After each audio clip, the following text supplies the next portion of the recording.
Hello friends, welcome back to my channel. दोस्तों, आज मैं लेके आई हूँ आपके लिए एक और नई कहानी।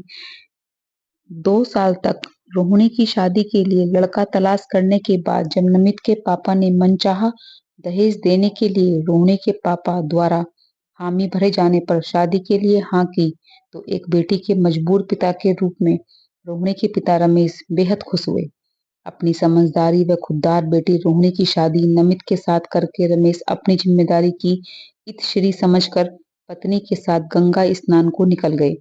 इन सब बातों से बेखबर कि उधर ससुराल में उनकी लाडली को लोगों की कैसी प्रतिक्रियाओं का सामना करना पड़ रहा है। शादी में चेहरे मोहरे पर लोगों द्वारा छीटाकाशी तो आम बात है, लेकिन जब पति भी अपनी पत्नी के रंग रूप से संतुष्ट न हो तो पत्नी के लिए लोगों के सब बाणों का सामना करना बड़ा मुश्किल हो जाता है। रोहिणी सोच से बेहद मजबूत किस्म की लड़की थी। तानों उलझनों को धीरे धीरे नजरअंदाज करते हुए उसने घर की जिम्मेदारियां बखूबी संभाल ली थी। कुछ महीने बाद शादी के पहले शिक्षक के लिए दी गई प्रतियोगिता परीक्षा का रिजल्ट आया, जिसमें रोहिणी का चयन हुआ। रोहिणी एक शिक्षक बनने की दिशा में आगे बढ़ गई। इस खुशखबरी और रोहिणी के अच्छे व्यवहार से उसके प्रति घर वालों का नजरिया बदलने लगा था। नमित भी अब रोहिणी से खुश रहने लगा था। पैसा अपने अंदर किसी के प्रति किसी का नजरिया बदलवाने का खूबसूरत मुद्दा रखता है। यही सब उस घर में भी दृष्टिगोचर हो रहा था। शादी के 5 साल पूरे होने को थे और रोहिणी की गोद अभी तक सूनी थी।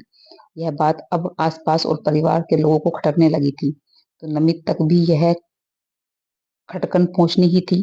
शुरू में नमित ने माँ को समझाने की कोशिश की, पर दादी सबक सुनने की उम्मीद ने एक बेटे के समझाते हुए शब्दों के सामने अपना पलड़ा भारी रखा और नमित की माँ इस जिद पर अड़ी रही कि अब तो उन्हें एक पोता चाहिए ही चाहिए। कहते हैं कि अगर किसी बात को बार बार सुनाया जाए तो वही बात हमारे लिए सच्चाई बन जाती है। ठीक उसी तरह लोगों द्वारा रोहिणी की माँ न बनने की बात सुनते सुनते नमित को लगने लगा कि अब रोहिणी को माँ बनना ही चाहिए, और इस उसके दिमाग पर भी पिता बनने की ख्वाहिश गहराई से हावी होने लगी। उसने रोहिणी से बात की, उसे चेकअप के लिए भी ले गया। रोहिणी का रिपोर्ट नॉर्मल आई। उसके बावजूद काफी कोशिश के बाद भी वह पिता नहीं बन सका। अब रोहिणी भी नमित पर दबाव डालने लगी थी कि उसकी सभी रिपोर्ट नॉर्मल है तो एक बार उसे भी चेकअप करवा लेना चाहिए। लेकिन नमित ने उसकी बात नहीं मानी। वह अपना चेकअप नहीं करवाना चाहता था, क्योंकि उसके अनुसार उसमें कोई भी कमी नहीं हो सकती थी। माँ चाहती थी कि नमित रोहिणी को तलाक देकर दूसरी शादी कर ले। वह खुद खुलकर तो माँ की बात का समर्थन नहीं कर रहा था, पर उसके अंतमन को कहीं न कहीं अपनी माँ का कहना सही लग रहा था। एक पति पर पिता बनने की ख्वाहिश पूरी तरह हावी हो चुकी थी। धीरे धीरे उम्मीद की किरण लुप्त सी होने लगी थी।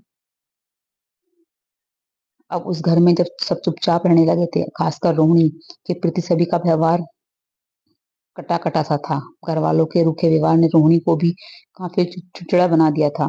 एक दिन नमित ने रोहिणी को समझाने की कोशिश की, देखो रोहिणी, वंश चलाने के लिए एक वारिस की जरूरत होती है, और मुझे नहीं पता कि अब तुम इस बार को कोई वारिस दे पाओगी, इसलिए तुम तलाक के कागज पर साइन कर दो। और यकीन रखो, तलाक के बाद भी हमारा रिश्ता पहले जैसा ही रहेगा। हमारा रिश्ता कागज के चंद टुकड़ों का मोहताज कभी नहीं होगा। भले ही हम कानूनी रूप से पति पत्नी नहीं रहेंगे, पर मेरे दिल में हमेशा तुम ही रहोगी।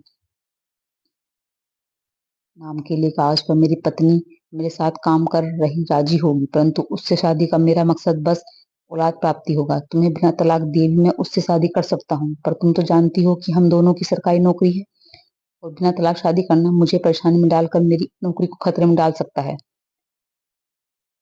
तुम अपना चेकअप क्यों नहीं करवाते हो नमित? मुझे लगता है कि तुम में ही है। एक बात कहूँ, तुम न्यायती ही दोगले इंसान हो। शरीफ बने इस चेहरे के पीछे एक बेहद घटिया और कायर इंसान छिपा है। कान खोलकर सुन लो, मैं तुम्हें किसी शर्त पर तलाक नहीं दूंगी। तुम्हें जो करना है कर लो। सारी परेशानियों को सहते हुए मैं इसी परिवार में रहकर तुम सबके लिए कष्टों को सहकर तुम्हारे ही साथ अपने बेडरूम शेयर करूंगी। नहीं, मुझ में कमी नहीं हो सकती, और तलाक तो तुम्हें देना ही होगा।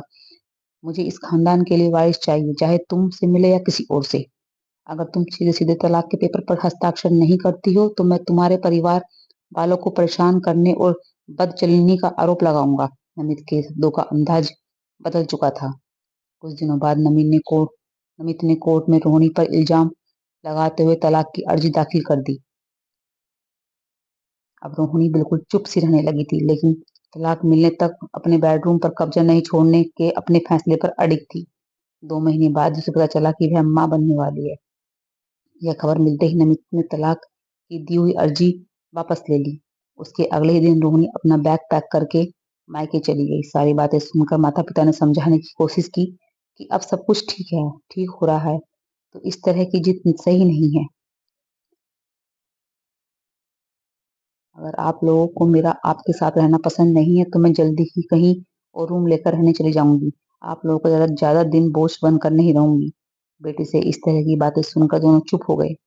अगले दिन शाम को घंटी बजने पर रोहिणी ने दरवाजा खोला। सामने नमित था।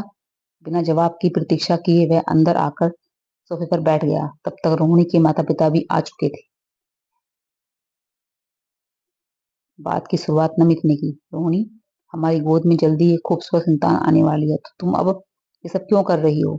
जब मैं तुम्हें तलाक देना चाह रहा था तब तो तुम किसी भी शर्त पर तलाक लेने को तैयार नहीं थी। फिर अब क्या हुआ? अब जब सब कुछ सही हो रहा है, सब ठीक होने जा रहा है, तो इस तरह की जिद का क्या मतलब? नमित, तुम्हें क्या लगता है यह बच्चा तुम्हारा है? तो मैं तुम्हें यह साफ साफ बता दूं कि यह बच्चा तुम्हारा नहीं है, मेरे कलीग सुभाष का है, जो इस तलाक के बाद जल्दी ही मुझसे शादी करने वाला है। तुमने मुझ पर चरित्रहीनता के झूठे आरोप लगाए थे ना? मैंने तुम्हारे लगाए हर आरोप को सच करके दिखा दिया, और साथ ही यह भी दिखा दिया कि मुझ में कोई कमी नहीं है। कमी तुम में है। तुम एक अधूरे मर्द हो जो अपनी कमी की पंथी कुंठा अब तक अपनी पत्नी पर उल्हेड़ते रहे हो। विश्वास न हो तो जाकर अपनी चेकअप करवाओ और फिर अपनी चाहे जितनी शादियां कर लो। तुम्हारे घर में तुम्हारी माँ और बहन द्वारा दिए गए उन सारे जख्मों को मैं भुला देती, मगर अगर बस तुमने मेरा साथ दिया होता। औरत को बच्चा पैदा करने की मशीन मानने वाले तुम जैसे मर्द मेरे तलाक नहीं देने के उस फैसले को मेरी एक अधछत पाने की लालसा समझते रहे, और मैं उस छत के नीचे रहकर अपने ऊपर होते अत्याचारों की आंच में तपती चली गई, अंदर से मजबूत होती चली गई।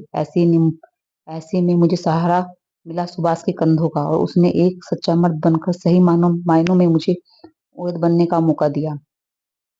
अब तुम्हारे द्वारे अब तुम्हारा द्वारा लगाए गए झूठे आरोपों को मैं सच्चा साबित करके तुमसे तलाक लूंगी और तुम्हें मुक्त करूंगी इस अनचाहे रिश्ते से। तुम्हें अपनी मर्जी से शादी करने के लिए जो तुम्हारे खानदान को तुमसे वारिस दे सके, जो मैं तुम्हें नहीं दे पाई। अब तुम जा सकते हो, कोर्ट में मिलेंगे। बिना नमित के उत्तर की प्रतीक्षा किए रोनी उठकर अपने कमरे में चली गई। दोस्तों, कहानी पसंद आई हो तो प्लीज चैनल को सब्सक्राइब करना, वीडियो को लाइक शेयर और कमेंट